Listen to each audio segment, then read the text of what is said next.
Chapter 9. Hold it, Mordred came running down the drawbridge.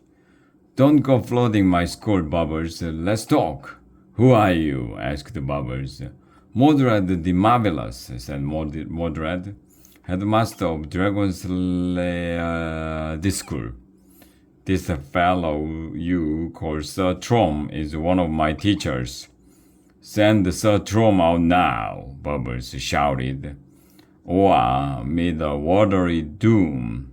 Sir Trom has had an unfortunate accident, said Mordred. Fell into the moat and knocked himself out. Bring him to me, said Bubbles. I could do that, said Mordred, if you promise not to send a tidal wave over my castle. You have my word, said the dragon. All right, said Mordred. I'll have someone carry him outside. Sir, no, cried Wiglaf. You can't do that. It wouldn't be a fair fight, called Erica. It would be shabby, called Janice. For shame, Uncle Mordred, called Angus. Oh, be quiet, you little goody-goodies, said Mordred. He chewed on his fingernails for a moment, thinking. Listen, Bubbles, he said at last. I will get some more up. I will walk him around, get a little jabber into him. He should be fit as a fiddle by tomorrow morning, and he will come out and fight you then. Do you have a deal? No, thundered Bubbles. He must come tonight by midnight. Right-o, said Mordred. He will be here now. Would you mind refilling the moat? Hate to lose my ears. My students refuse to eat anything else. No problem, said Bubbles. Mordred ran back into the castle.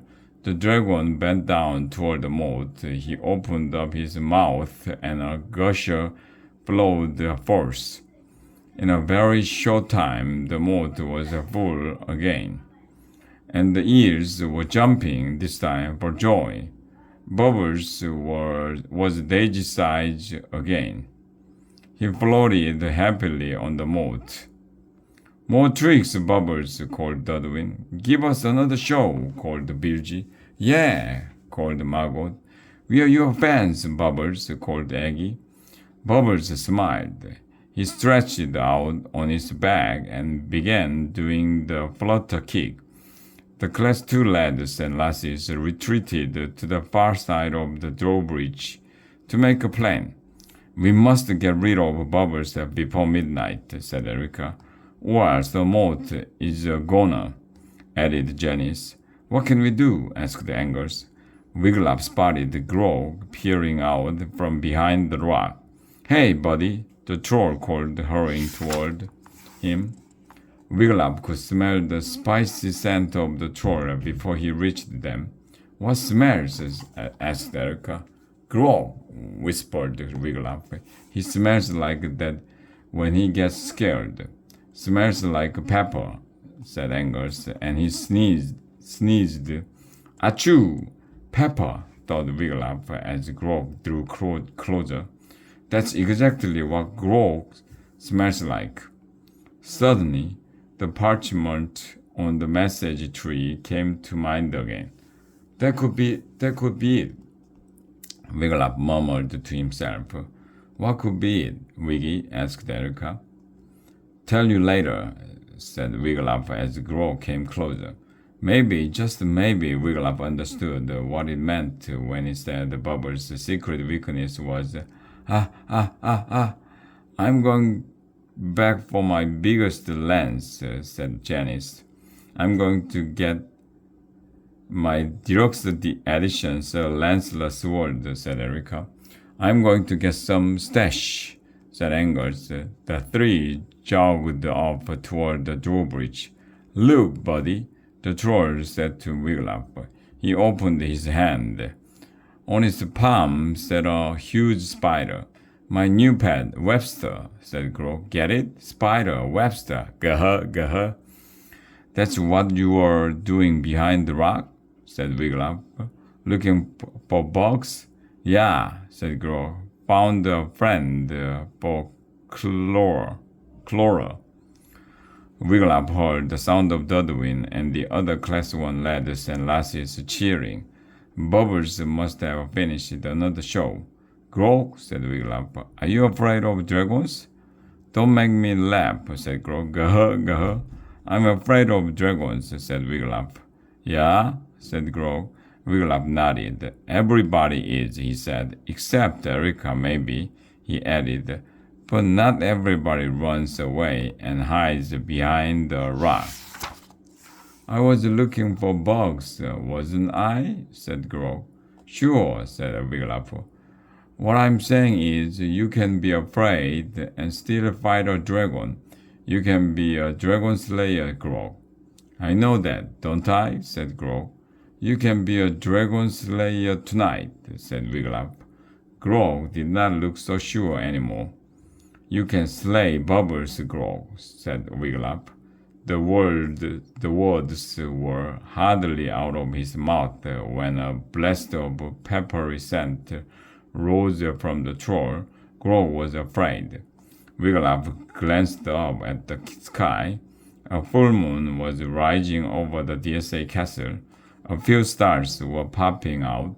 Good. It would be easier to carry out the plan he had in mind if there was a little light.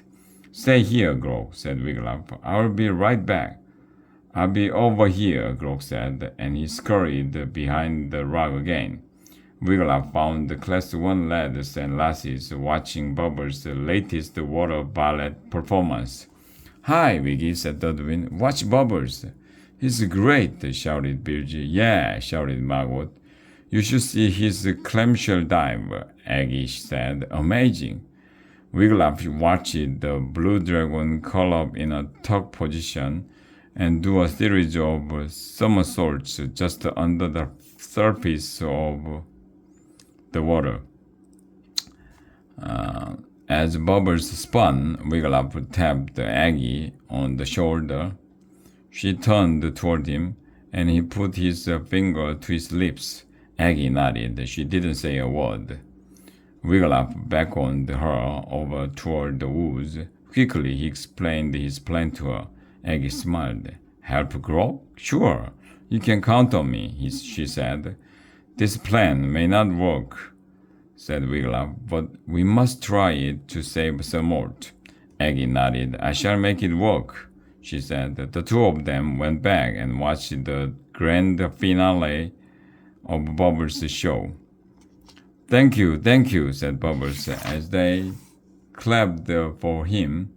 Now Wiglaf cupped his hands to his mouth and called, Bubbles! Yes, said the dragon. How about playing some music on your horn? Asked Wiglaf. Happy to, the dragon said. Any requests? Blue Dragon, said Wiglaf. Bubbles smiled. Oh, I love that song. It's my favorite. Mine too, Aggie said. Mind if I sing along? Bubbles didn't answer. He was already playing the bluesy tune softly on his horn. Aggie started singing the words. Once I was a fierce young dragon. All the world was mine. Once I was a lucky dragon. Back then life was fine. Then I fell for you. And when you said we are through, what could I do but be blue, oh so blue? Now I'm a blue, blue dragon. As quietly as he could, Wiglaf backed away. Then he sneaked over to Grog's rock. Grog, he whispered. Come slay Bubbles. Nah, buddy, said Grog. Not tonight. This is your one and only chance to become a dragon slayer, said Wiglaf. Grog shook his head. Please, you have to, said Wiglaf. I'll give you something, anything. Grog's little yellow eyes lit up. What, buddy? Wiglaf had no pennies. He did not have much. Angus is bringing down some of his stash, said Wiglaf. You like candy? Nah, said Grog. I like eyeballs, don't I? Wiglaf's mind was spinning. He had to think of something. My boo, he blurted out. The one Brother Dave gave me. Is it a good book, buddy? Asked Grog. It's the best book ever, said Wiglaf. He couldn't stand to think of Grog taking a big bite of the knight and his dragon. But he was desperate. He had to save Sir Mort. A good book, said Grog. He began to drool. Okay, buddy, deal. What I have to do? Sneak up on Bubbles while he's playing his horn, said Wiglaf. Get really close. The peppery smell began to rise from the troll. Will you do it, Grog? Asked Wiglaf. Yeah, sure, I promise, buddy, said Grog. Give me Yabu. Wiglaf slipped the knight and his dragon from his belt. Now he'd never know how it ended. This book had belonged to Brother David's great-great-grandfather. How sad that it was going to end up as a troll snack. Wiglaf held up the book. You get this after you deal with the Bubbles, he said. Nah, said the troll. Now. First the dragon, Wiglaf said firmly. Then the book.